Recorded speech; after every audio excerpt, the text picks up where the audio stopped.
How do you guys feel like you finished fall camp? Did you finish it strong? You feel like you saw what you wanted to see? Yeah, I think we had guys step up where we were looking for guys to step up, and excited to see what they do, Sunday. What'd you like so much seeing Calvin to give him that other starting spot at linebacker? Just biggest thing was he was learning as we were going through fall camp, and then he just got more consistent as camp went on, and he's got the physical ability to be a big-time player, so that was what we were looking for, and then he showed it by the end of fall camp. Who's really surprised you this camp, obviously heading into the depth chart, the starting lineup? Was there anyone that you kind of saw going in that really surprised you and kind of caught your eye?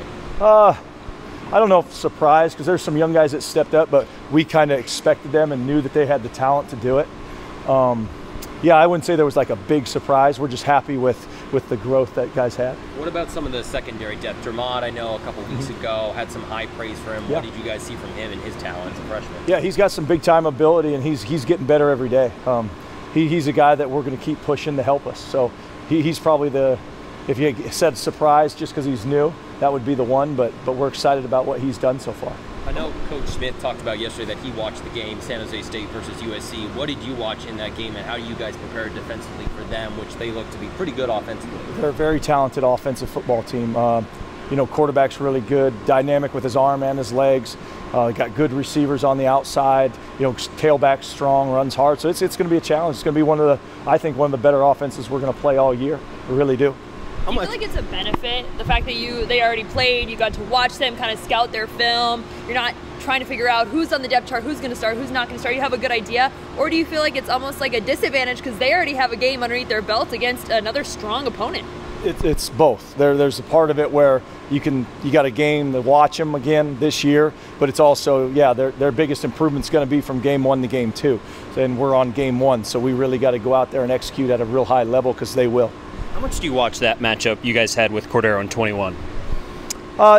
We've watched it a little, just gives us an idea. Okay, how'd he hurt us? What'd he do? We got an idea of that. But other than that, different offense, different style of how he's playing a little bit. But as far as how we need to attack him and prepare for him, we got a little bit of taste.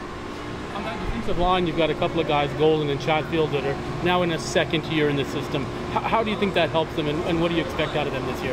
Yeah, I expect big years from both of them. I think their knowledge of the scheme, their ability to play faster because of that knowledge is really going to benefit them. Yep. For that third corner spot, giving that starting spot to Ivy, what you see out of him from fall camp that made you feel comfortable putting him in there opposite of Robinson and Ryan Cooper Jr.? Yeah, consistency on the deep ball, consistency in his technique and responsibility. So those were the big factors. I feel like going into last year, there was a sort of vengeance and hungriness that this team had kind of heading into the season. But now coming off such a successful season, it seems like there's a sense of confidence. Is there any other sort of mindset that you feel like is maybe different than last year that this team is coming into going into game week? No, I think there's confidence, no doubt.